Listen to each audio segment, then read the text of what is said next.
we started preparing December of 2023. So I'm Oh, definitely a planner by heart. So I yeah, knew that I didn't want to go into this just, flying by the seat of my pants type of thing. So yeah, I studied that Facebook group probably every day. I probably went back, with a year's worth of posts just to try to collect data because I just wanted to make sure I'm leaving a career in the Air Force where I knew my progression. So I knew what the next steps were, and I was leaving a safe and secure job. So I knew that if I was going to take the risk of being a pharmacy owner, while I, love the freedom, love the, getting to know my patients a lot better than I did at my previous job, it's a big risk for my family, going from making a really good salary to zero. And so I wanted to be as prepared as possible. So, with the help of the free DiversifyRx Facebook group, I really kind of began to build our pharmacy in my head before we even moved back to Kentucky.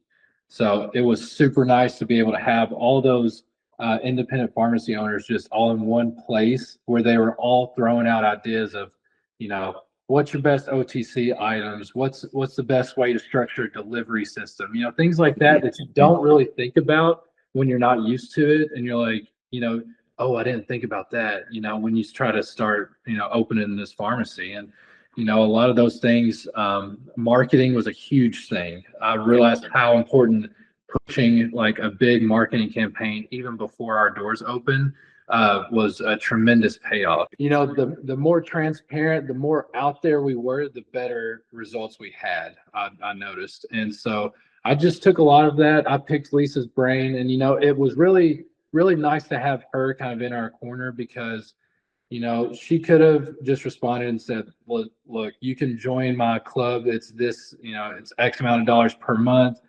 You can talk to me then. But she didn't. Even when I wasn't an actual member, I'm just an essentials member right now. But even when I wasn't a member, she was always there if I needed her, just to pick her brain just for a second. And that really made the difference. And that really kind of showed me that DiversifyRx is really about making sure that independent pharmacies not only survive but we thrive.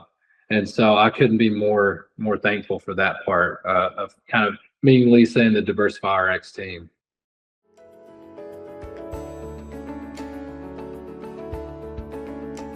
Uh, our grand opening was really great. We had probably like 50 or 60 people stop by. So really high energy. We're like, yes, we're doing the right thing.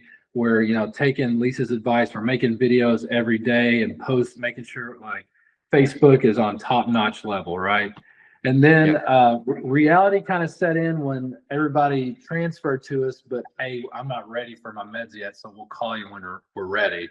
So it was kind of a shock the first week when we're sitting on 300 prescriptions, but nobody needs them right now because we just kept, we caught them in the middle of a fill, and we're just sitting there like, any day now, come on. So we did 10 prescriptions our first week, and outside I was bright, bubbly, this is great. Going home to my wife saying, oh, we had an awesome day today. Inside I was like, oh my gosh, like what did I do? But we stayed faithful, we stayed persistent. I have a very small team here. I have one technician that's part-time, and we have a high school student volunteer. Okay.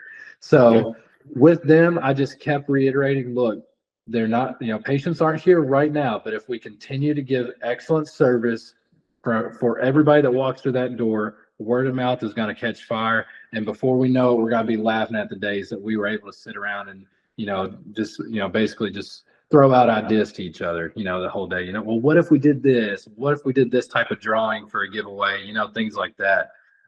We just had our busiest week last week. So now we're up to, I think we did almost 90 prescriptions last week. So we're averaging, right around 15 a day.